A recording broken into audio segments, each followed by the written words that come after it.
you know, hopefully people are like, you know what, Carrie was a really hard worker. Like, she always like did the task and did the job to the best standard. She has been like the rock that whenever there's something going wrong, she's like plugging the hole, you know what I mean? Like, she does it all. She's unbelievable. I can't say enough good things about her.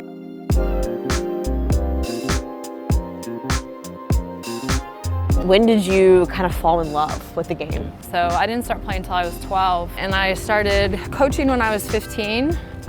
Just 3 years after? Yeah, so I started playing. coaching when I was 15. I started with like a co-ed under 10 boys and girls team during the summer.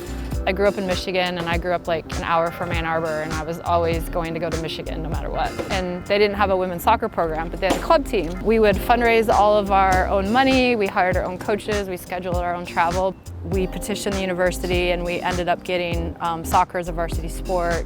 You know, got to play in the first ever women's soccer program at the University of Michigan. So Team 1, that is something that we're carrying into the San Diego Loyal thing. We talk about this team as being Team 1.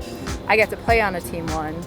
And then later in my career, I also got to start a men's soccer program. So I started a college Team 1, and now I'm getting to do it on the professional level, which is like an unreal thing.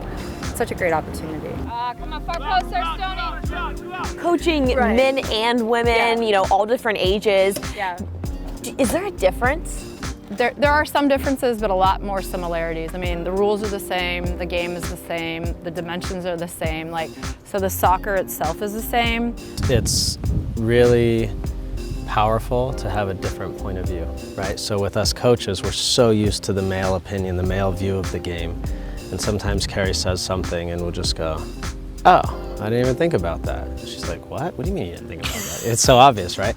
Like, my personality, the people that really know me aren't surprised that like I've coached boys or men or college men. From coaching on men's, you know, college level and now on the professional side, have there been instances where you felt like you had to prove that you deserved to be there?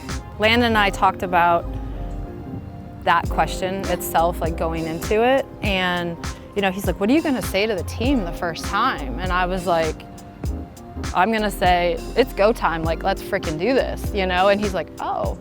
And I'm like, what do you mean? Like, hey boys, how's it going? You know? And so it was interesting, like we were talking about it after the first week of training, and Nate and Landon were like, yeah, the guys have really accepted you. And I was kind of like, well, what did you expect? And they're like, well, we don't really know. You know, I have to be honest, I didn't know how it was gonna play in the locker room, and with the guys, they have taken to her perfectly, they've been respectful, and she's been a superstar. Like Irvin Parra on our team, his wife played college soccer. Carlos Alvarez, who plays for us, his wife is on the Mexican women's national team and plays for the Xolos women's team. And so like the guys have seen and know strong women within the game and respect that. So it's honestly been fantastic. Do you feel like when you were taking this position or even previous coaching positions, like it was just a mentality for you, you know, coming into it that you were going to be confident in what you knew and that was the end of it? I consider myself a fairly confident person. We all have self-doubt at times. We all have those moments of like, oh crap, like, can I really do this? And you know, those are the situations where you just say, hey, if I'm not pushing myself and getting out of my comfort zone a little bit, then it's a boring life. Do you feel like you're a bit of a pioneer in the sport? Here's how I sum it up. There are very, very, very, very many qualified women out there who could be in my shoes right now. It's more about being given the opportunity. I just see it as I'm progressing within soccer, and it could be women's soccer, men's soccer, it doesn't really matter. And so, you know, my hope is that if Landon Donovan is willing to say, you know what, if women can do it, like, why not interview them? Why not test them out? Why not give them the opportunity? And hopefully there's a trickle-down effect. What do you want your reputation to be? How do you want to be perceived, not just in the league, but, you know, as a coach? I am intense. Oh, win it back, Blues, win it back. Offside. People tell me I always have like a resting bitch face, but I'm deep in thought. Like, Everyone loves a good RBF. no, like seriously, I don't know if I could say that on camera, but You got to be tough, and she's tough, and she's intense, and they know not to mess with her. You'd hope she wouldn't want to tiptoe around us and you know, try and be nice. No, she'll tell it like it is. She's one of us. She's not scared to do that, and I think a lot of the guys respect that.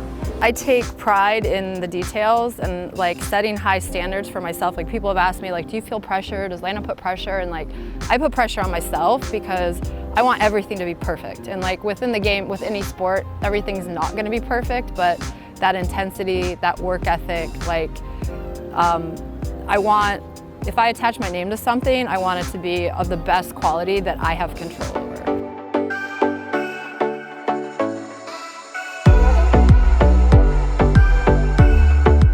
So we go all the way up north to Ann Arbor, Michigan, Yeah. and there's a 20-year-old girl in the locker room who decides, I think I'm not going to go into law school. I think I want to be a coach. I think I want to be a female professional coach one day. You had the opportunity to talk to her. What would you say to her? Wow, that question just gave me chills. Look at that. What I would say is life is difficult, but if you find something that's your passion and you can do that as a career, then it's gonna be a fun ride. And like, if you have goals, frickin' go after them. And you know what? People are gonna tell you no. People are gonna kick you in the butt. You might get fired once or twice.